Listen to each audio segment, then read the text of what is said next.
This is going to sound like so much hate, and I swear it's not.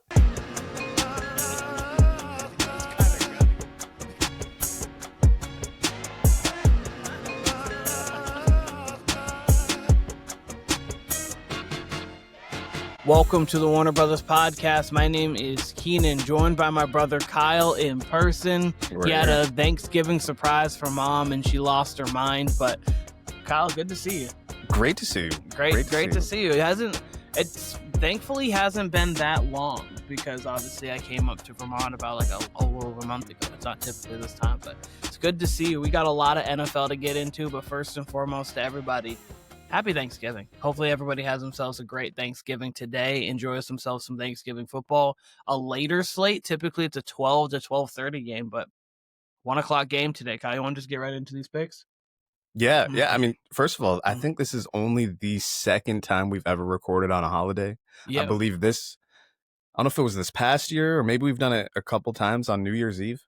Yeah, I think we did this past year, and it seems like maybe we've done it more than once. I could be mixing ones up, but yeah, we don't usually do a Thanksgiving Day or a Christmas Day pod, but No.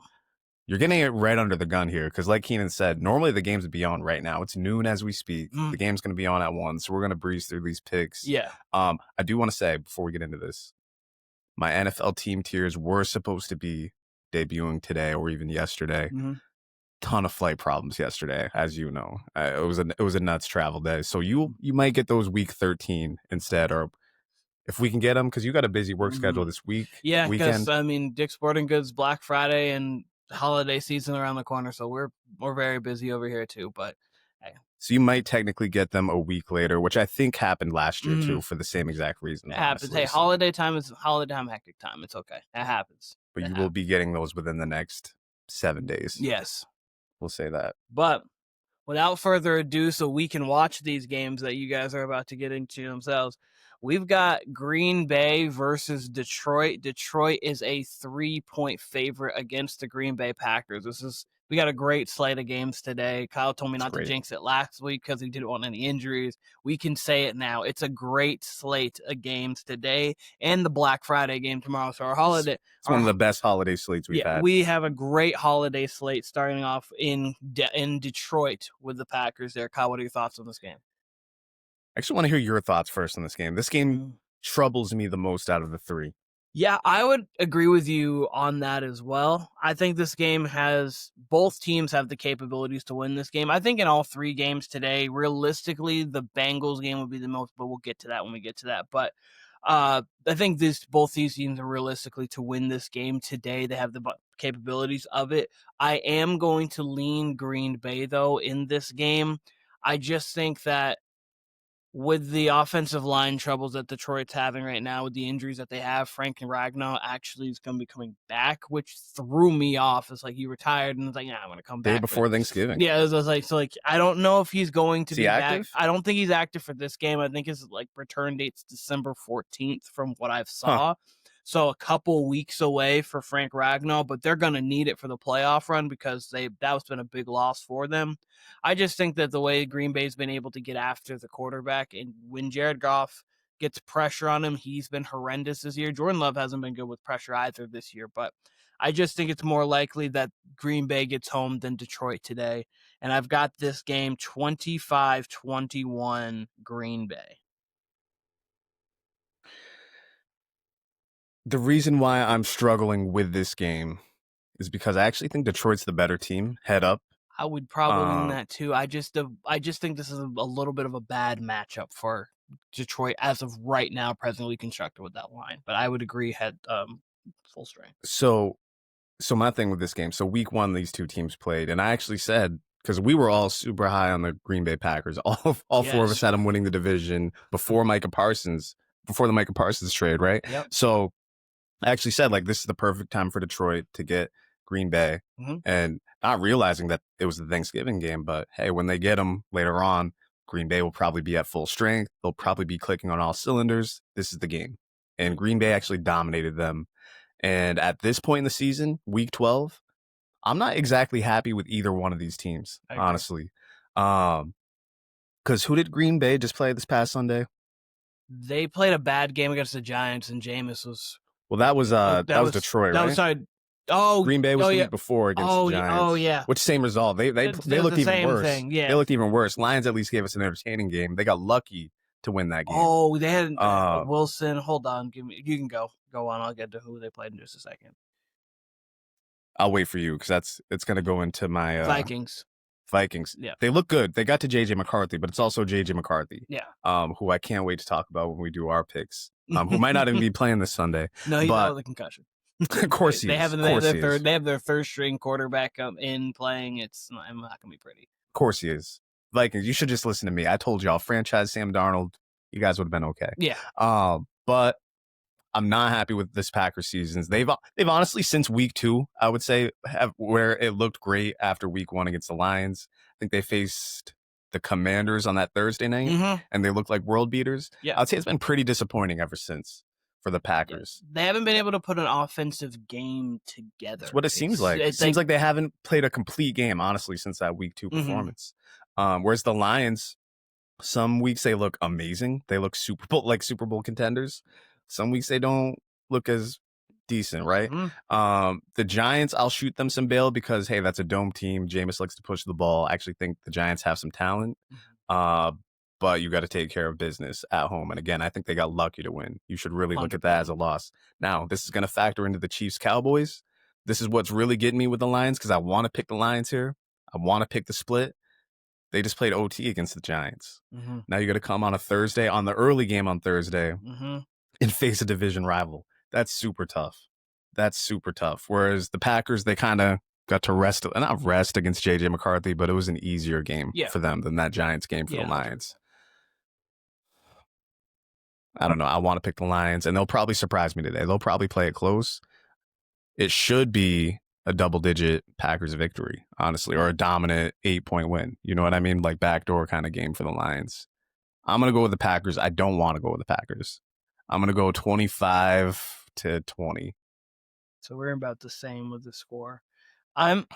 This should be a Packers win. Like, they're the healthier team. I know they're missing some pieces, but they're the healthier team. But at this point, everyone's missing a couple pieces.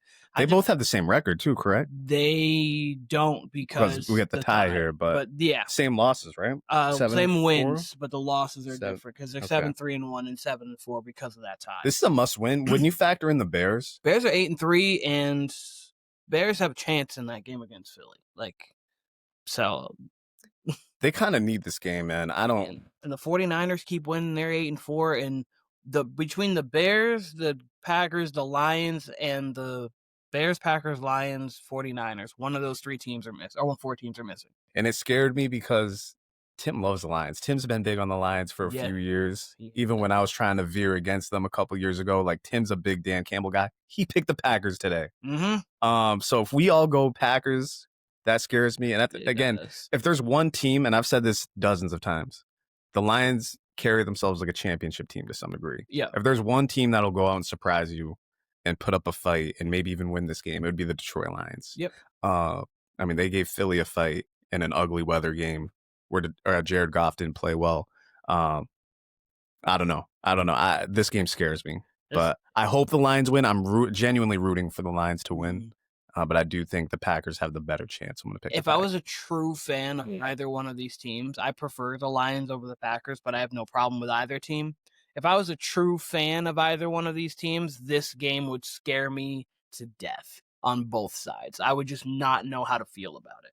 But it could be the Lions season. And again, I'm rooting for them for chaos purposes. I always say this time of year, I want as much jumble as we can get in the NFC. And we'll get that in the NFC and the AFC, whether the Lions win or lose, honestly. Like, there's so many teams, like you said, competing. We can move on to the next game. Next game, fun one. It's my favorite one. KC versus Dallas. Dallas has been looking better. Dallas is 3.5-point underdogs in this. Dallas's defense, since that Quinn Williams trade, has been looking better. They had a great comeback last week against Philly. The fourth quarter and overtime for the Chiefs, they did what they did last year, which is win these kind of ugly games with late game execution and forcing teams to not do what they are usually doing. Like, don't run Jonathan Taylor. We'll throw with Daniel Jones 8 times in a row when we have the lead. In this game, I wanted to pick Dallas. I really did. and I tried to talk myself into it. But in a big spot here in this moment, I do think that the Chiefs are going to get the better of the Cowboys. I would honestly prefer for the Chiefs to lose this game, and it doesn't have to do with the fact of being scared of them in the playoffs. It has to do with I love discourse around the Chiefs. Like, you like chaos, I love I love Chiefs. Are they done? Are they like that? Chaos to me is fun, and then that would get people on the Dallas train for. We'd be all the way back for Dak MVP, Dallas to the playoffs. It would just, it's chaos if the Cowboys win, and I'm kind of rooting for that. I don't know if Dak will be an MVP conversation. Oh, I mean, Kyle, Stafford's got to kind of no, he does. Stafford, barring a collapse, has it. It's his award to lose at this point in time. I'm not saying he's going to win. I'm just letting you know that after Stafford, they're going to be like, is it Drake May or is it Dak for MVP? I'm promising that will be a conversation if he beats the Chiefs. Among who? Around sports media. Sports media. That's what I'm saying. I'm gonna say Cowboys fans. All right, maybe, but I'm to say, and sports television on Monday or Friday actually will be having conversations about Dak MVP. I can feel it, but I think the Chiefs do get the better of the Cowboys in a 26-23 win for the Chiefs. Well, hey, people on Friday will apparently be talking about Dak Prescott being MVP because I got the Cowboys winning this game. This is my favorite game of the day. I hope you're right. I really do. I think the Cowboys are the better team, honestly. If you want to talk about the pedigree with the Chiefs, sure. Okay, right. We got it. Big game, big spot, blah, blah, blah. I got it. I got it. Head up, who's the better team? I think the Cowboys are the better team. George Pickens is playing like a number one. I could argue that George Pickens is their number one with the way CeeDee Lamb's dropping balls. That being said, it's still CeeDee Lamb if he's the number two, right? And that's not to take anything away from Rashee Rice, who looks amazing on the Chiefs, but I like the offense for the Cowboys better. Yep. It took everything the Chiefs had coming from 13 down at one point. 20-9 was 11 point game. They were having trouble with Daniel Jones. They were. They shut down Jonathan Taylor, which you kind of expect. As far as the Chiefs go, they look to take away Jonathan Taylor. They look to take away your number one. Daniel Jones was having no real issues with that defense up until it was down 11, 3 minutes left. It was season or bust for the Chiefs, and they blitzed the hell out of Daniel Jones. You're going to hear a lot of people say maybe that the Colts didn't trust Daniel Jones or Daniel Jones couldn't get it done. Hey, you're facing the desperate Chiefs team at, literally at their season or bust point. Yep. So I don't fault Daniel Jones. I actually thought he played pretty well most of that game. Didn't close it, whatever. No fault in that at Arrowhead. Now you got to come from that, go to Dallas. This might be the most viewed Thanksgiving game of all time. People are saying, yeah, we know Mahomes and Andy Reid. They live for that. Travis Kelce, Swifties, we get it. Cowboys are the better team. And if they can put up points on you, we saw they had to blitz Daniel Jones to death to even stick around in that game. Colts would have won that game if they make one or two plays late. Dallas can make those plays. Now, if they're blitzing Dak all game and it looks like, we were talking about the 07 Pats, Keenan. If it looks like the 07 Super Bowl and they're just getting to Dak all day long, Spags schemes something up to where they can't move the ball. Dak just can't get any time. Okay. Chiefs probably got it. But if Dak can get some time, he can put some points on the board. I'm really not sure if the Chiefs can keep up. And I like their offense better than last year. Yeah, so, they have it again. 27-20, by the way. Give me 28-20. Give me a good 2-point conversion type of catch up for the Chiefs there. 28-20. I love it. But no, we talked about this a little bit in the past of this Chiefs team feels like it should have last year's record. Like, it just like the teams just seem like they should be flipped just because we feel more confident in this Chiefs team putting up points, even defensively at times, like when needing to get stopped. But like, it has been late game execution that they have been bad on. I mean, the Jags were able to move on them late game. They weren't able to do things against the Bills late game. Obviously, the Chargers and the Eagles early season late game. So it's the late game execution. What were the Chiefs at this point last year? They only had one loss. They had one loss to Buffalo at this point last season. Yeah, I mean, I don't. Because they went 15-2 and they lost to the Broncos the last week of the season when they were arresting everybody. I think if this team was last year's team, that they should have that record. You know what I mean? Not this year. Yeah, not no, this like year. that's like flip the records from last year's team and this year's team, and it would make sense. So like if last year's team was 6-5, you'd have been like, okay, that makes sense. And if this year's team had the only one loss, you'd be like, okay, they have against the schedule. I wouldn't think that, honestly. Schedule maybe like a 3-loss team, but maybe just like one. I thought this would be this iteration seems like it would be the more successful team. Yes, I agree with you there, but I mean, it's been mistakes from their really good guys. Kelsey's dropped some balls, just turned into picks. Chris Jones, last week he played great, but other than that, Chris Jones was bad, and Mahomes made some picks. This would make the Chiefs 6-6, correct? If they lost 6-6. So they're not all the way out of it. No, they'd have to. I think they can even lose 7 games. They got a tough schedule. Tiebreakers are the only reason why they That's might right. not They're be out. They got no tiebreaker. They have now the tiebreaker with the Colts, which only could matter if they fold, but they have a tough. Colts have a tough schedule. They have a tough schedule down the stretch, so they have the Colts tiebreaker, and they have the They still got the Ravens. Broncos one more time. They have the Ravens tiebreaker. They still have the Broncos. They still have the Chargers. They still have the Texans. And that Texans, regardless, I know C.J. Stroud has been up and down a little bit this year. He's out with injury, but that Texans defense, all the way real. All the way real. Yep. So it's going to be very difficult for the Chiefs to pretty much run the table to get in the playoffs, but if you were to think of a team with the pedigree they have, the Chiefs might be able to get that done. Last game of the Thanksgiving slate, we've got the return of LeBron James, Joe Burrow. I don't know if you saw his Instagram story. No, I didn't. No, his Instagram story was him in a LeBron James 23 Cavs jersey saying he's back. Okay, that's why I said LeBron James Burrow. But LeBron James, Joe Burrow. LeBron James versus Lamar Jackson. And the Ravens are favored by 7. And I can start with this game. You start first. This game's intriguing to me. Obviously, got the Joe Burrow comeback, right? Yep. This Ravens team hasn't looked great, and I really wish we're doing my tiers today, because the Ravens are probably the most challenging team, because I believe as of today they are leading their division now. They are leading. And I think they're going to win the division, but they don't look as good as like the first game Lamar came back. Lamar looks hurt again. Lamar is hurt again. I believe he hurt his toe. It's toe, it's the knee, it's the hammy. It's a lot of like he's not running now, and he's just a pure pocket quarterback at this point. Yeah. So they're limping to the finish line. However you feel about them in the postseason, we'll see. I don't think people are going to want to face them. Even with Lamar's struggles in the postseason, that's not a team you necessarily want to face come January. Not happy. Hey, we got Lamar and the Ravens on the schedule. Right? Yeah.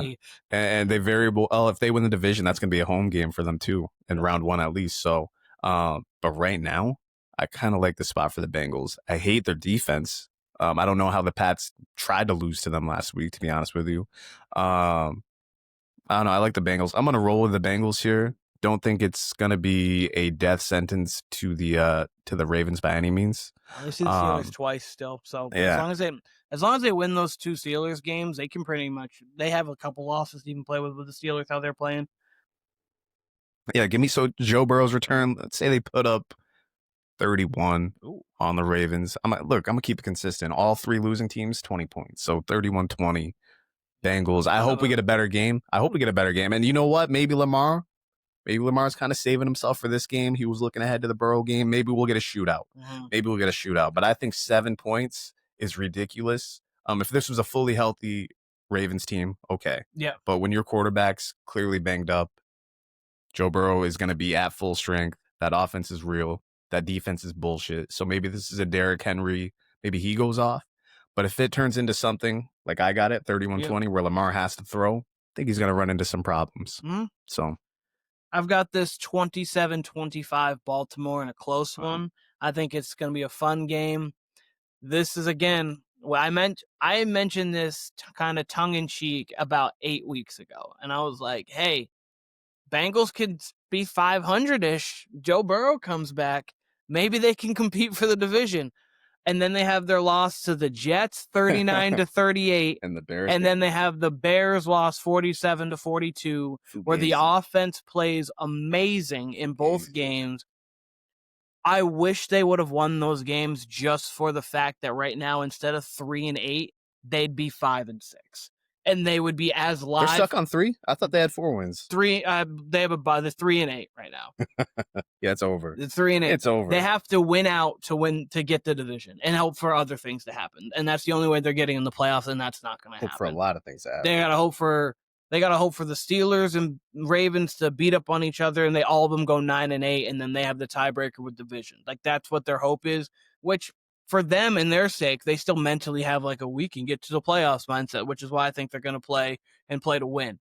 But I wish at least one of those 2 games, if they could have won, the Jets game for sure, but one of those 2 games they could have won. This makes this much more interesting. Or even if they beat the Patriots last week, which they almost could have done, which shout out to Jamar Chase for missing that game, for spitting on Ramsey, because with Jamar Chase in that game, the Patriots, they were looking to lose. They were looking to lose that game. And if they're 4-7 in 2 games, they still have the Ravens twice. That would have evened the slate. So tough for the Bengals. I think this is going to be another one of those tough games that they ended up losing to the Ravens. Lamar 6-1 lifetime against Joe Burrow. I think he gets to 7-1 here, though I would love for the Bengals to win this. I'd love for the Bengals to be in the race for the AFC North in the last week of the season, like all 3 teams, just for the fun of the fact of, oh, what if this happens? What if that happens? I don't think it's going to happen, though. 27-25 Ravens. But let's move on Friday. Let's move on to Black Friday, which should be in line for only the Raiders, but hey, it's okay. If the Raiders are good, but it's okay. Well, we got a really good game though, and the Bears, the 8-3 Real quick. Unrelated. Do you see the NBA? I wasn't able to watch these games last night, but they're trying to make Thanksgiving Eve a thing. They had a triple header. Yeah. They had a 5 o'clock, 8 o'clock, 10 o'clock. I think that's cool. I didn't. They're trying. They're trying, and I didn't realize yesterday was NBA Cup Day. That's right. Which threw me off. Tuesday and Wednesday, yeah. Which threw me off because it was on the screen at work, and I was like, are they playing a rerun of like last night's game? Because I didn't really fully like pay attention, but I just obviously you see the colorful court. So I was like, they're running a rerun, and then I was like, oh no. There's just games on. I'm kind of sick of the NBA Cup, but we can talk about that with the NBA another day. But I'm kind of sick of it. It feels gimmicky more than it ever did. And the players still don't take it seriously. There's players who will take rest. Some that do. There's some that don't. It was serious. They do when it's tournament time. Like when it's down to the Final Four, the guys seem to suit up. But I remember I think it was the first weekend, Keenan, that they did it, that first Friday. We were pumped. Well, I mean, like this year's first Friday, I remember I looked and the Cavs were resting for sure Donovan Mitchell, but they might have rested him and Mobley. It was one of those type of games. Like, what are we doing? Just 66 to 72 game season, no back-to-backs. Then that tournament works. Do our idea, tournament in December, November, December, tournament after that leads up into All-Star weekend. Then guess what? Then February to April. You're gearing up for the real joints, the Larry O'Brien. You know what I mean? So I mean, it's how it works. You have the tournament actually means something. We gotta draw that idea too. Means something for something, but yeah, whatever. We'll get back to this Black Friday. Black Friday. We gotta pick it up. We gotta get this stuff going. It's gonna be hard for me to watch this game because the store is gonna be in chaos. But we've got the Bears and the Eagles. The Eagles are favored by 7 points in this game. Kyle, what do you think on it? This is my second favorite game. First of all, the Bears, as entertaining as they are, I think they're kind of fugazi. They're very much what the Commanders were last year. You look at their last 4 or 5 games, Keenan, it's all backup quarterbacks or questionable quarterbacks. They're winning these games by the skin of their teeth on top of that. I would love nothing more for the Bears to win this game tomorrow and throw in all kinds of chaos to the NFC North, to the NFC playoff picture. You'd have the Eagles losing 2 games for the first time this season, I believe, 2 games in a row. First time since 2023 that they lost 2 games in a row. So that being said, though, and this game's in Chicago, correct? In Philly. In Philly? Yeah, no, I don't see it. This is an Eagles win for me. This Philly team is quintessential Philly, man. They're unhappy. AJ Brown's unhappy, even though he's coming off his best game last week. But they're going to be fine. They're probably going to be in the NFC Championship game. They're going to be fine. They're going to be fine. I can't see them losing to the Bears team unless, and by the way, Caleb, I don't want to say he's legit, but he's definitely doing better than we thought. He seems to be gaining more and more comfortable. You know, I've had my questions about him, but Do I think they can go into Philly on Black Friday and beat Philly? They're dumb enough to do it. With Philly coming off a loss, too. You know what's funny, Keenan? I said this. I was like, I think this is going to be the team where they could be a team once we get to this point in the season that no one's going to want to play. Yep. Tough defense, explosive offense. They've been more like, honestly, how the Bengals have played. Honestly, you're just getting to these weird shootouts. The game's never out of reach if they're up 10. The game's never out of reach if they're down 10. Mm-hmm. That being said, Keenan, if they make it to the playoffs, they're almost dumb enough to where you're going to be like, they're a live dog in round 1. Yeah.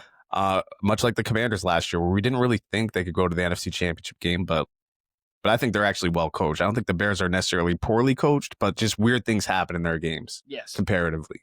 Okay, all that to say, I think the Eagles are going to win. This Bears team is highly entertaining, but I don't think they're real.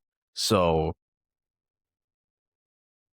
we go 24-14 for this one. 24. We'll break up our 20 trend on the losing team, but 24-14. I have 24-21 written down already. If for Philly, I do think that Philly does win this game. I actually, Kyle, as you can see on this paper, I thought about Chicago. Yeah. I genuinely thought about Chicago. But I think that Philly's just going to get it done. I just think that Philly is coming off of a loss. I don't think the Bears are that good yet. I think this would be a great win for the Bears. They have a statement game where they finally put themselves on the map as we are a real team. Same way kind of the Patriots did when this early in the season, but you beat the Bills and then you beat the Bucs, and the people are like, oh, the Patriots, I think, are actually a real team now. I think a lot of people think like you do. You're like, this Bears team, they win the 47-42s against the Bengals where they give up a lot or give up touchdowns and then get one back. What a game. Like, they win these weird games. They lose 30-16 with Tyler Huntley. Sure, saying this could be their statement game. So if they win this game, going to Philly on a standalone national televised game could happen. It could happen. Genuinely, to the people, I had this crossed out because I thought about the Bears winning. Like I'll tell you this, coming out of Sunday's games, I don't think the Bears are by any means can compete with Philly as far as like head up, who's the better team? I think it's Philly all day, right? But coming out of Sunday, I'm like, all right, Eagles coming off a loss. Wouldn't it be great if the Bears have won on Friday? Because again, I do think they're dumb enough to win. I think they're dumb enough and talented enough to win. I don't think they're as consistent as the Eagles. So that's why head up, I would take the Eagles on any day on a neutral field. But talent for talent, that's a game. That's a game. And the one thing that the Bears have an identity of what they do, whether they can execute it for 60 minutes. They love their... They run the ball? They run the ball like almost more than anybody. I was going to say, what's their identity? Getting behind 10, getting up 10, and then chaos ensues? No, it's like what they want to do. I got you. They want to run the ball, and Caleb play mistake-free football. And for the most part, he doesn't throw picks. Somehow he doesn't throw picks, and he breaks a lot of sacks this year. He's not getting sacked nearly at the rate he was last year. So loves playing backyard football. He does love playing back. For someone who plays backyard football, you'd expect him to get sacked more. But 24-21 Eagles. We'll move on. These ones some of these we can probably get through. There's some bullshit games on Sunday. We got the Rams versus the Panthers. The Panthers are 10.5 point underdogs in this game. We've got a Rams team that won 34-7 against the Bakerless half Bucs, and then the 20-9 loss for the 49ers against the Panthers. Kyle, what do you think of this game? This is going to go one of two ways. This is either going to be a game where the Rams don't really wake up until the second half and win by 10 or 12, or it's going to be a Rams blowout. I think it's going to go the way of the first option. I think it's going to be, coming from the West Coast, going to Carolina. It's going to be a little weird. It's going to be a 1 o'clock game. So I think it takes them a little bit to wake up, but ultimately they win by double digits. So let's go 27-13. 27-13 Rams over the Panthers. I've got a 25-12 Rams. The Panthers are 6-1 this year when Rico Dowdle runs 10 or more times, which is kind of go. They're 0-5 when he doesn't. So you think, which tells you exactly it's either a blowout or it's a close game. So you think, hand it off to Rico Dowdle and have him actually be 10 or more times. That's it. 10 or more. It's insane. You would think, hey, we can probably scheme up 10 runs for him. That means they either fall behind, they fall behind him, game, or they're up in the it's a 3-and-out game, turnover games, and then they just don't run with him at all, or they're actually playing with a good pace in the game. I think, Kyle, that you're probably right. I think at halftime we could see even this game be 10-7 Panthers up. And we're like, something along those lines, like, oh, okay, the Panthers might upset. And then the second half, the Rams are like, Matthew Stafford throws like 2 second-half touchdowns, one to Adam, something else, and they just kind of pull away. It's either that or it's like 28-7 at the half. Or like they just do that. So I mean, the Niners, honestly, like Purdy threw those picks. A couple of them were on him, or threw 3 picks, right? He threw 3 picks. Yep. One of those was definitely on him, and then the other 2 were kind of great plays or like a missed throw. It could have been the case early in San Francisco where they got up 21-0 on the Panthers. Yeah. Like Purdy kind of kept them in the game, and then they still pulled away. So yeah, so weird Panthers team though. But yes, weird Panthers team that's going to be weirdly competing for the division depending on how long Baker is out for. Oh boy. Speaking of Baker, we've got Arizona playing the Baker-less Tampa Bay Buccaneers. So he's officially out. He's officially out for this week. Okay. Yes. The Bridgewater. We got Teddy Bridgewater, and the Bucs are favored by 2.5 in this game against Arizona. Kyle, what are your thoughts? Where's this game being played? In Tampa. 2.5. Teddy, my boy, Teddy Two Gloves. Teddy Two Gloves. Teddy Pendergrass.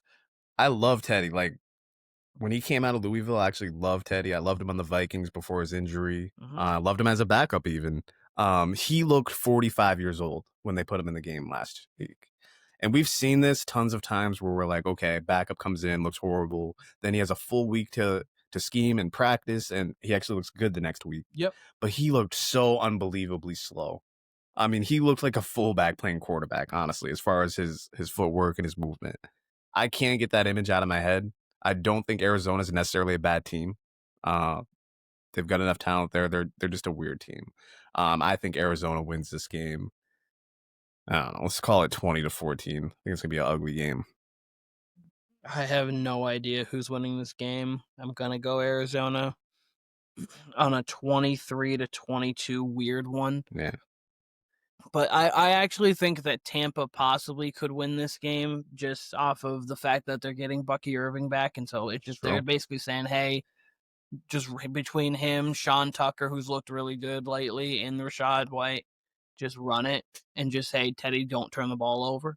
It's possible. So it's possible for them to win this game, but Jacoby Brissett's playing his way into maybe starting next year for a team. Like, not a long-term starter, but a single-season starter or at least like a very quality backup of like, hey, we might need you for a game. So I thought he was the best backup going into last season when he was starting with the Pats. I thought he was the best backup in the league, and then he looked awful with the Pats. Yeah. But hey, Gerard Mayo, that was just a bad probably team second right now behind Mac Jones, because technically Mac Jones is obviously a backup. But hey, shout out to Patriots lineage. I'm telling you what, New England Patriots lineage. You see Tom Brady for one day.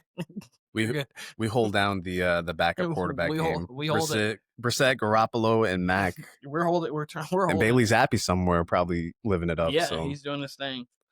But yes, we both have Arizona in this next one. We have got Jacksonville versus Tennessee. Bucs getting cold at the wrong time. By the way. Peaked in October. Yes, and they had a perfect stretch to their back half of the season where they were playing a lot of light teams. But now that you have the Baker injury, that's tough for them.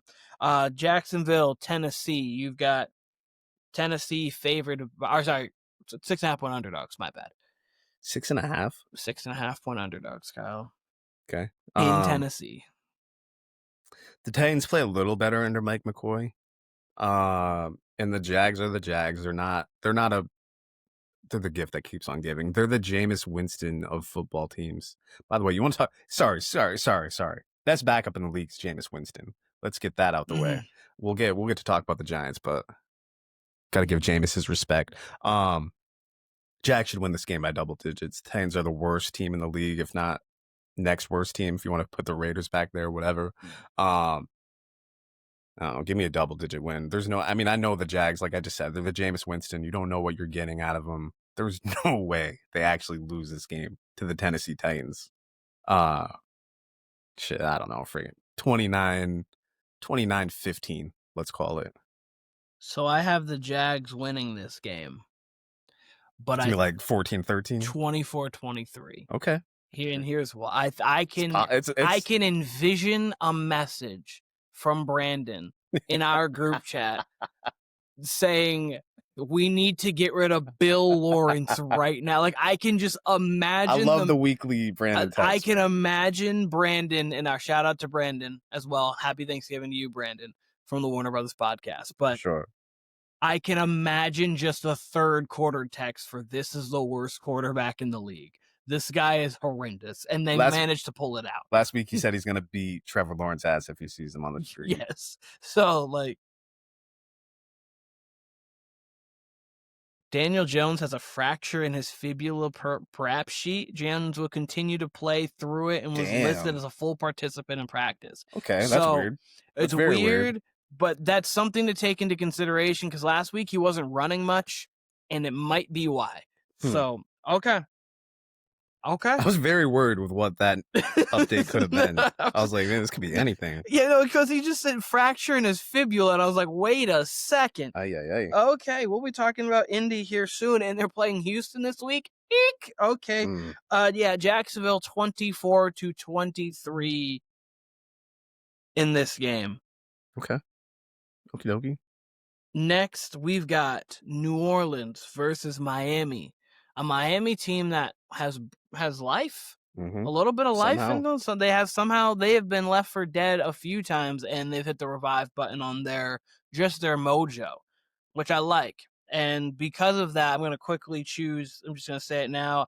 I've got Miami winning this game, and I've got this game being a 26-20 win for Miami. I think they barely cover the 5.5. I think New Orleans is a bad, solid team. They're one of the teams that are bad, but like they have care, which is good to see. Like the Raiders don't look like they have competency. The Titans don't feel like they have competency. Like the Saints almost feel like they have more competency than the 7-4 Jags kind of thing. Whereas like the Jags just will manage to not do anything. At least they kind of understand what they want to do. It's just they don't have the talent to do it always. But 26-20, Miami, a team that has random life that could get to 5 or 6 wins this year. Or 6, or probably 6. I'm going to pick the Dolphins kind of big in this game. I agree with you, everything you said about the Saints. Mike McDaniel, again, I think he's actually like a competent coach, probably one of the better coaches in the league. I'm not calling him elite, but in the top 15, 16, I think that's fair to call Mike McDaniel that. Coming off a bye, this team has life. They've been playing for him. This game's in Miami. Yep. Sure, give me 24-10. 24-10. I don't think the Saints are bad either, but they're going to be up and down with Shuck as their QB, so 24-10. And now we head to Cleveland, where we got a bad weather game, and we got Shedeur Sanders facing off against Brock Purdy. Is it going to be bad weather? For real? Last I checked or heard, it was going to be like 30s and snow. So because of that, I think the 49ers are just a better team. They're a better coach team than the Browns. The Browns have a chance to win this game if it is bad weather because they can run the ball and they can play really good defense. And this could be a spot where off of a little bit of a short week for the 49ers, they do lose to a Browns team that played well against the Raiders. But I do think that the 49ers are going to eke out a win here because all they care about is the W in this one, not how it looks. And I've got a 16-13 game where Myles Garrett's name is going to be called multiple times, but I just don't think Shedeur is going to be able to get it done. Ken, who's your favorite alter ego NBA player? Like, we got Hoodie Mello, we got like Untucked Jersey Kyrie, Mask Kyrie, Mask. Like, you got anyone? It might offhand, just for the small stint I'm thinking of it now, it might be No Headband LeBron. Yeah. Okay. Might be No Headband LeBron was kind of... That was like an 8-minute stretch. It was an 8-minute stretch, because obviously he went with the no headband when he went back to Cleveland. Like, he had that actual stretch during that time, but like specific No Headband LeBron or Hoodie Mello, of course. I almost want to go back and watch that game. It's been a long time since I've watched that game. I want to go back and watch that from tip to finish. And shout everyone who's a Spurs tip to finish sounds guy. Crazy. Don't be Ayo that. We pause that. Hey yo! And shout out to Spurs Digest. That's a tough one. It's a tough It's one. to say the least. That's a tough one. To say the least. That's tough. I asked that because the Browns defense at home is how I look at this team. That's like an alter ego. I feel like they just get like a boost when they're at home. Yeah. Now you're giving me bad weather on top of that. I'm actually taking the Browns in this game. This was a tough place. Believe the last time the Niners made it to the Super Bowl, Brock Purdy was playing in this game. They were, I think, 3-0. They go to Cleveland. Cleveland beat up on them. And I think Deshaun was their quarterback. I'm not saying Shadour's better than Deshaun, but if they can run the ball, like you said, bad weather, they can just run the ball, kind of keep it out of Shadour's hands, make him, make some plays with his legs here and there. I think they can put the clamps on this West Coast team coming to a bad weather Central Time Zone game. That's tough. That's a lot to ask of the Niners. And I do think, obviously, the Niners just head-to-head are a better team. If this game's in San Francisco, I'm not even thinking about it. Bad weather, Cleveland, Myles Garrett, who's up to, 18 sacks? He's a sicko. Yeah, he is a sicko, bro. I know he wanted money, God. but I want him out of Cleveland because I need him in. He ain't going anywhere, unfortunately. I need him in an important We might have game. even joked. I don't know if it was me and Tim or if we said on this podcast, but me and somebody were talking about, imagine if, and this was before Micah even had issues, right? We said, what if they flipped Micah for Myles Garrett? We kind of laughed at it, but imagine, what if the Cowboys had Myles Garrett right now with this team? My God, he is a freak. Unbelievable player. Yeah. If you want to score, let me go 17-13. 17-13 in the same realm. And just as a confirmation, it's showing light rain through the morning, and then it says looks like it's going to turn into snow at one point, 22-mile-an-hour winds possibly. So it's going to be a game that's wet, windy, and possibly snowing with rain mixed in. So it should be an ugly game that the Browns can ugly up, which is how they need to win the game. So shout out to Shador if he gets to 2-0.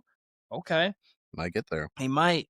And then in a game where I have no idea what either of these teams can do, I got Atlanta versus the New York Jets. The Jets are 2.5-point underdogs. You have the Kirk in Cousins. New York, right? In New Jersey. York. In the East Rutherford, New Jersey, you have the Kirk Cousin-led Atlanta Falcons.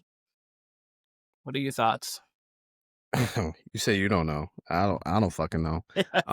Kirk Cousins actually looked good last week. Probably the best we've seen him since mid-season last season. Yeah. That being said, whether it's the Giants, whether it's the Jets, it's a tough place to play at MetLife. It's a tough place to throw if you're a quarterback. Could be windy there. And if that's the case, if you got Kirk Cousins throwing ducks, I don't know. But if they're keeping it underneath, obviously the Falcons are the better team. Falcons, you want to talk about, you said the Dolphins have life. The Falcons, week to week, depending on what week you catch them, they look out of the playoffs. If they lose last week against the Saints, they're probably out. They're probably the last bubble team left in the NFC. If you're below them, you're not in. But they're right at that line. And if they win this game, they're somehow still alive. I'm going to pick the Jets, though. No real reason other than it's a tough place to play. Can the Falcons actually give you 2 wins in a row? Because they played on the road last week, or was that at home? Doesn't even matter, really. But I think was that in New Orleans last week? So if you're going back-to-back road wins with Kirk Cousins, they can do it. On the road in New Orleans. Yeah, give me the Jets 20-17. Field goal win for them. So I looked up the weather for this game because obviously this is the time of year where it really starts to matter every week to week. It's supposed to be rainy all day, 46 and rain. Wind's not crazy, but it's supposed to just be a rainy game. So I think that both teams are going to keep it on the ground. Both teams can run, but I'm going to lean the rushing attack of Atlanta over New York, 23-21. Atlanta winning this game. Okay. In a game I have zero feel for, you could tell me any outcome. I would believe it. Pretty much. You can even tell me the Jets blew them out by 25. I'd be like, you know what? They lost 30-0 to the Panthers. Anything could happen. In a game that was just affected by recent news from Daniel Jones having a fractured fibula, but is going to continue to play through. Yeah, absolutely seems dangerous. We've got the Houston Texans heading to Indy. Indy is 4.5-point favorites as of an hour ago. I don't know if the news to Jones is going to change that line. But for me, I already was leaning going with the Texans in this game. CJ Stroud's back. CJ Stroud is back for this, which is why I was starting. Yeah, the line's already down to 3.5. So that's a 3. That's 3.5, 4.5 to 3.5, just off the Daniel Jones news. I think that could continue to move down. I've got Houston winning this game 24-20. I think they're going to do a good job of taking care of Jonathan Taylor in the run game. They do have a good rush defense, and if the Colts get down and they have to pass, and you get Danielle Hunter, you get Will Anderson heading downhill with Stingley in the back. The Texans defense, them and the Broncos defense are just the two best in the league, and just seeing those kind of things. Whew. So I got Texans 24-20 in this game over the hampered Daniel Jones and the Colts. This game troubles me for a couple reasons. I too, when I first saw the line, 4.5 earlier in the week, I'm like, that's great for the Texans. You obviously get CJ Stroud back. This defense has been playing great. 3-0 with Davis Mills. Colts' first game at home in a month, though. Yeah. And that can't be discounted. It can't be discounted also that you can just handle, like you said, they probably do handle Jonathan Taylor. This Texans defense, I fucking love. It's one of my favorite units in the entire league. Fun to watch. So they probably will make life tough on Jonathan Taylor. But if you look at Jonathan Taylor's games at home versus on the road, it's a different nightmare. And apparently, what was it, Germany they played? Apparently he's nice in Germany. So this game goes either way. If Jonathan Taylor goes off, Colts probably win. If they keep him in check, Texans probably win. And I'm not as concerned because who knows how long Daniel Jones has had this injury. If it is recent, okay. Again, I kind of like how he played, even though he got shut out late in the third quarter, all of the fourth quarter, and all of overtime. I know that kind of sounds crazy, but, comparing to the Daniel Jones of old, I still kind of like this Daniel Jones. I still kind of like this Colts team. I actually think they're still going to be a force if they can still make it to the playoffs, which will be an if because the Jags and Texans are quietly closing in. Yeah, man, I think I'm going to go with you. I want to whisper it because I really do want to pick the Colts, but because I do have respect for the Colts and their offense. I think their offense is one of the best in the league, but be 21-20 Texans in a thriller. I just think that if you're at this point and Daniel Jones is hampered in any way to where you can't tell me that's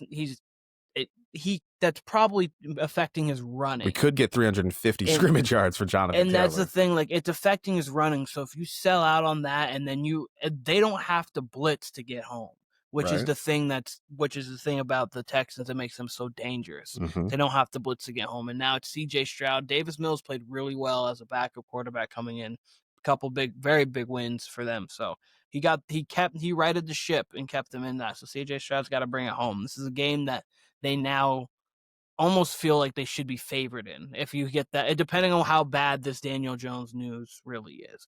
But we'll see, because the Colts, outside of Daniel Jones, the Colts have a really good roster. It can't be that bad if he's a full participant. Yeah, that's the craziest part about it is it's a fractured fibula. Yeah. Yeah, I mean, if you break that, that's a very serious injury, right? And we've seen limited participants for less, right? Yes. So the fact that he's a full participant, we're just hearing about it now on the Thursday before Sunday's late games. In the week. So it's really weird. But if he's a full participant, maybe it's extremely minor. Who knows? And they just have to report on it. Yeah, I was gonna say maybe that's the case. I don't know what it is. All I know is that I thought that before this is going to be a tough game for the Colts, and I do think that the Texans are feeling themselves, and they're on a little bit of a mini bye, getting CJ Stroud back. I got them 24-20. You got them 21-20. We'll breeze through these last 5 games. There's got one real game in there, and then the other ones we can get through just because Kyle's got some bets he's got to place. You see, I'm on my phone right now. If he's on his feverishly. phone, he is looking, trying to get some things in for this Lions and Packers game. But we got the Minnesota Vikings versus the Seattle Seahawks in Seattle with third-string quarterback. Let me get the name for you real quick. Third-string quarterback Max Brosmer playing in this game. If Max Brosmer comes through and beats the Seattle Seahawks, I'm shocked. Especially, I would be just shock. I think the Seahawks win this game probably 38-10. Minnesota hasn't looked great. Talking about Minnesota, I almost wrote them down. Minnesota has not looked great. They're on a third-string quarterback, and his first game is in arguably the most rambunctious environment in all of football. I don't think that that's going to be recipe for success for this guy. He's thrown 8 passes in his career for 42 yards. Yeah, some Vikings fans actually have wanted this guy for weeks, which means like there's some amount of confidence in him. I'm not sure where he was drafted, like what spot he was drafted in the draft. Is he a rookie? He is a rookie this year. He was the I'm not seeing here. You talking? I'll figure it out. Okay. Point being, Minnesota fans actually wanted this guy. Obviously, that's because JJ McCarthy looks horrible, looks worse than what Carson Wentz did. I can't speak enough to how bad I think JJ McCarthy is at the quarterback position. I can't believe how bad the Minnesota Vikings played this. To be fair, Keenan, I don't even watch college football. Undrafted, okay. Very interesting. I don't even watch college football. But the late lead up to the draft that I heard, where JJ McCarthy was apparently a day 2 quarterback and then all of a sudden is being picked. Is that correct? Like he was early on, like day 2, day 3?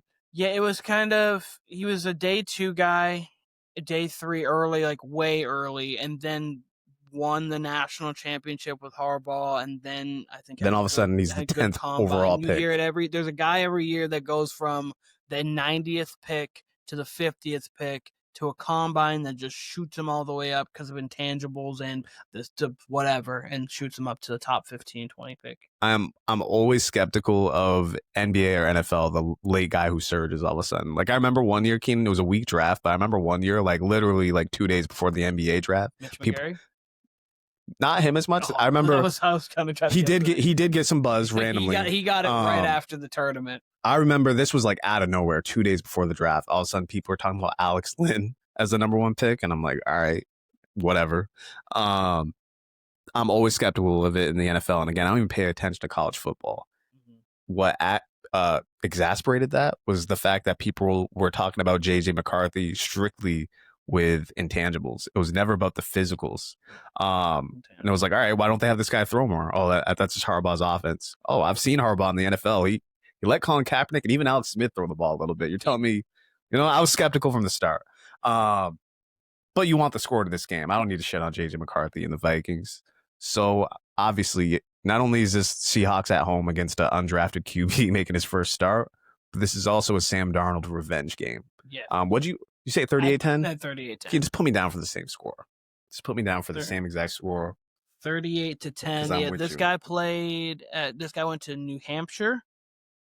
Played at UNH, and then went, that's right. Me and Tim talked about this guy, and then went to Minnesota because I believe they also have. He was telling me they have a guy from Maine on the roster too. So apparently Kevin O'Connell or the scouting team. Shout out the NEK. They're looking at the American East Conference for football apparently. So hey. Game that could be a good game, could be not. Hopefully Rodgers is back for it. We got the Buffalo Bills against the Pittsburgh Steelers. This is a 3.5-point spread in favor of the Buffalo Bills. Sounds like he will be back for this game. Should be. I think that the Buffalo Bills get right in this spot. They did have a mini bye here after a loss to Houston. I do think that the Bills are going to win this game. I don't love how the Steelers are looking right now. I don't love how the Bills are looking right now. But overall, I do think that the Bills are going to get the job done here. 27, I'll give it 27-19 Buffalo in a game that's kind of a get-right spot. I think James Cook has a good game. See, I differ from you, whereas like the Steelers, to me, they've been up and down all year, and Rodgers has looked wishy-washy all year. Mm-hmm. Bills, I'm not worried about at all. I feel like a lot of people are talking about the Bills like they're this up and down team, whereas like last week was a legit loss. And the game before that, which was, by the way, the Sunday, coming to a Thursday, going to Houston, which is a tough place to play, Josh Allen had 6 touchdowns, rushing and passing. Like, he balled the fuck out. Like, that was the performance of the season, likely, unless something tops that. I'm not worried in the least about the Bills going forward. I don't want to step on my tiers, but they've been a contender all year. I don't really see them changing from that position. It's not stepping on anything. Yeah, oh, yeah, right. I think the Bills have some questions that they need to handle. Definitely questions, but for sure. I'm not in like they're going to miss the playoffs camp. They're going to be a team that the Patriots have to see them week 1 or week 2 of the playoffs. I'm going to be like, we can beat them because we have, but golly. Yeah. I mean, honestly, even if the Bills were to lose to the Pats again, I can't tell you how unconcerned about the Bills I am. More concerned about the Chiefs, obviously, than I am the Bills. More concerned about the Ravens than I am the Bills. I agree with you. Here's the thing, man. Pittsburgh Steelers and Mike Tomlin voodoo is a real thing. They will just win a game when you don't expect to, and it's in Pittsburgh. What's the line again? Is it 3.5? 3.5. So you get a hook there if you're the Steelers. I'm with you. I'm going to roll with the Bills too. I think it's going to be an ugly victory for them. Like 25-16, call it. 25-16. I actually think the Steelers look better with Mason Rudolph. They do because they have the ability to stretch out plays. With Rodgers, they don't right now because Rodgers doesn't want to get hit, so everything's within 2.5 seconds or less for the most part, unless he gets such a clean pocket, which has not been happening all that often. So they have just the more opportunity to do stuff with Rudolph because Rudolph you can let a play action develop. You can let other plays kind of develop and actually become something. Last couple games here, we got the Raiders versus the Chargers. 9.5 point spread for the Chargers. The Raiders look like arguably the worst team in football right now. I got this game 30-17 Chargers. I think the only thing that can make this more interesting is the fact that we have offensive line for the Chargers that hasn't been good without Rashawn Slater, of course. I thought you were going to say Joel Embiid. without Joel Embiid. So Max Crosby could get home and make things a little bit difficult for him, but the Chargers coming off a bye, I don't think they're losing. Score? 30-17. I essentially agree with everything you said. I actually think this is going to be closer because of the offensive line issues for the Chargers, as well as this being a divisional game. Raiders just fired Chip Kelly. Chip Kelly is just funny in 2025 in the NFL. Pete Carroll, he looks like Pete Carroll still. Like nothing looks different about him, but he's clearly not the same coach. He's still got all the energy in the world, but man, this has been probably the most mismanaged football team of the entire season. I just thought they were going to be at least a 7-win team, and we're not going to get that. I think this is going to be a competitive game, though. I think the Raiders show some fight. 23-17.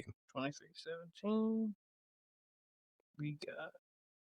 Next, we got the Denver Broncos heading to Washington. Washington's a 5.5 point underdog. Real quick, I think, is Jaden back? No, he's not. He's not playing. He's officially not playing. He's not playing. Yep. Okay, so I just as well to make sure. I'm almost positive. I read this like 2 or 3 weeks ago that they flexed this game out. And then they decided not to flex this game, and we're going to have this boring-ass game as our Sunday night game. I would have just flipped this with Buffalo and Pittsburgh. Absolutely. And I think that was the case. I honestly, I'm almost positive I read it. I didn't dream it. I know I read it. That or if you wanted to flip it with Indy Houston, one of those two. Those are the two games. Actually, no, I think they actually did flip it with that originally. Those are the two games that I would have flipped it with. I'm mad. I'm genuinely mad. I have to actually watch Marcus Mariota and the Commanders. The Commanders were boring with Jaden Daniels this year. Now you're giving me Marcus, and you're giving me 5.5. Come on. 26-9, Denver. The defense, I don't know if the Commanders are scoring a touchdown. They might score one. The Denver defense with rested Denver defense. You're gonna get. This game's in Maryland, or is it in? It's in Maryland. Okay. But I get it. The Commanders aren't a bad team by any means. They're not great, but they're not bad. But no, just Denver. But no. But no. Even though with the Denver offense having questions with it, but just no. No. They're playing for the 1 seed too, and this matters. They're playing for the 1 seed, and they're still playing for the division. Obviously, the Chargers are still a good team. The Chiefs, if they ran off, they got on a win streak and get to 12-5. They're still a team. They're still playing for we got to lock up the division. Mm-hmm. So Broncos with something to prove off a bye. No. 26-9. Yeah, I hate this game. I can't tell you enough how much I hate this game. So I'm going to give it a score that will make everyone hate it, 20-3. I think it's going to be one of those type of games. I'm assuming that was Denver, right? Yes. I'm just playing around. I know. Get the Commanders, Skins football team the fuck out of here, please. Then the last game, we've got the Giants versus the Patriots. It's gonna be a good game. I wish this had, obviously, Malik Neighbors. I wish this had Cam Scatterboo. I wish the Giants had the requisite pieces, because then this would be a really fun game. Regardless of the quarterback of Dart or Winston, it's going to be fun. Patriots, as the last couple weeks, have been kind of playing around a little bit with their food, in a sense. Like, they've been getting in these games where they could lose, but it's almost veteranish the way they're winning these games, which is weird because they have a super young team, but obviously they have a veteran leader in Mike Vrabel. I think this is a game that could be an upset that the Patriots could lose going into a bye, and it wouldn't honestly be the worst thing for a young team to have a little bit of a bad loss to retool before a bye, especially when you got the Bills and you got the Ravens coming out of that to try to get a nice test for it. But I do think that we're going to have a Patriots win 28-27 in a fun Monday night one. It's going to be a fun game. I agree. I actually have the Giants winning this game, though. Jameis, I just got to say this. I already talked about Jameis a little bit, but no reason why this guy can't be a starting quarterback in the NFL. I don't understand it. You got someone like, let's talk about the Vikings. J.J. McCarthy. You tell me you don't want Jameis with Justin Jefferson and Jordan Addison in that group next year? Like, what would be the problem with that? Especially since you're not going to go out. I'm assuming you're not going to go out and draft someone on day 1 or day 2 next year. Why not go get Jameis, have him back up JJ, give JJ 4 games next year, and let's see. If he can't get it done, I promise you Justin Jefferson will touch the ball. Yeah.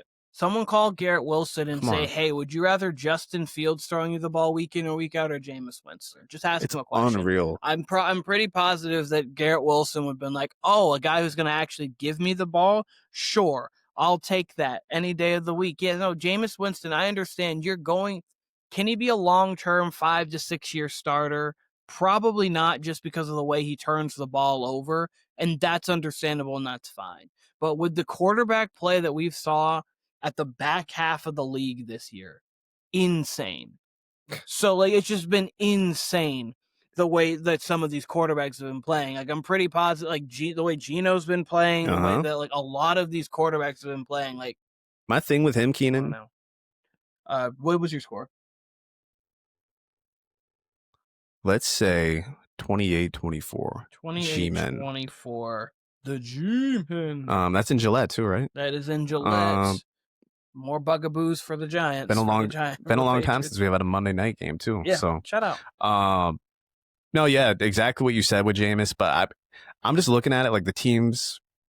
A couple things, like we said, if he was on the Bengals instead of Joe Flacco, which I think Flacco did fine on the Bengals, maybe nothing changes, but Jameis Winston would ideally be a backup spot guy for if Joe Burrow goes down, right? Yep. What if he just stayed on the Browns with this Browns team? Yep. I think this Browns team, the roster outside of the QB, I think is a playoff team, a potential playoff team. Yeah, and we've seen that the last couple of years, right? So you got Jameis there. He's winning a lot of these games that, were 50-50. I said a lot like he's a winning QB, but I mean, there's worse QBs out there. He definitely would have done better than Geno in Vegas. I just don't understand it. And there's a lot of these QBs who have success who don't stretch the field like he does. Mm-hmm. A lot of QBs, and that was kind of the thing with Geno. When Geno was successful these last 3 years, he was throwing the ball down the field where many quarterbacks were not. Yeah. You just don't see it in this league anymore where guys are willing to stretch the field as far as QBs go. Mm-hmm. And I think that's an asset, especially when you got these receivers who can throw the ball down the field. 100%. Can get deep, I should say. Yeah, no, 100%. Like a lot of these, there's so many teams now that you could just kick off. You could put him on and then he would play. But I got to ask you a question though. Yeah. Number 1 draft pick for Thanksgiving food. What's your go-to? Turkey. Always turkey guy. I agree. Turkey guy. I agree. Number 2 being stuffing though. Stuffing is 2. Mac and cheese 3. Mac and cheese is right there too. It's 2A, 2B actually with stuffing. But if we're keeping it traditional, then stuffing's got to be the 2A. And then how do you feel about ham being Thanksgiving? You prefer ham? Are you fine with people who have chicken on Thanksgiving? Like it have to be only different turkey? meats is fine. Mm-hmm. Turkey's got to be there. It can't be the replacement unless your whole entire family is against it. Yeah. And whatever family that is, I don't want to be a part of. I don't understand. I don't understand the hate turkey gets around this time. People are always like, "Oh, it's so dry. It's so this and that." No, it's not. You just ain't prepping it the right way. Like turkey is one of the best meats. It's versatile. You can have a sandwich with it after. Throw some stuffing on that bitch. Throw some cranberry sauce in that bitch. It's turkey. Come on now. Turkey. And so this is an NFL. This has been an NFL show today, NFL pod, right? I'm gonna make one little comparison. People always used to say the same thing sometimes about the Patriots, and like they're just sometimes it's boring. Like they win all the time. It's boring. But you know what? You always get turkey. You know what you always got? The Patriots. They're always great. They're always number one. I just wanted to bring this back around. I'm just saying. You can't. Just saying. The hate that turkey gets around this time of year, it's almost forced. It's almost forced. I'm a ham hater. I do not like ham, especially as a cold cut. But there is like versions of holiday hams, or if you grill it, to where it is pretty damn good. Mm-hmm. So again, if that's the second one, if that's your main meal on Thanksgiving, like your whole family better like ham. Mm-hmm. And chicken, yeah, you can pass with chicken. You just got to do it the right way. Yep. You just got to do it the right way. And some people, there's families that go all in on pasta on Thanksgiving. So it's all cultural. It's all whatever. But if y'all are going with the traditional spread, you got the mac and cheese, you got the yams, you got the stuffing, you got the cranberry. Mm-hmm. You can't replace the turkey with the ham. Like you got to do it up with the turkey. Turkey's got to be there. And at least go chicken over ham. That would be my thing. Keep it bird at least. Like keep it keep it a bird, please. Don't just go completely. If you're gonna go ham, just go all bacon, maybe. I don't know. Yeah, no, go hot dogs. But we got to go watch these games. We might have missed kickoff. We're going to get up there right for We're going to get up there for kickoff. This will be out within the time frame of the Lions game. So whoever's watching this will either see the Lions before Thursday, after Thursday. But if not, hope you had a great Thanksgiving. Hope you're having a great Thanksgiving. Enjoy yourself with your family. Enjoy this great slate of football we've got on today and tomorrow. Because Sunday and Monday, not the greatest, but we've got a really great start to Week 13 in the NFL. This makes up for it. This makes up for it. We've got the turkey portion, the meat portion of the NFL Week 13 here in the beginning. But Kyle, Keenan, Warner Brothas Podcast, every platform, Instagram, TikTok, YouTube, all Warner Brothas Podcast. We appreciate all of you guys. We'll be seeing you guys again soon.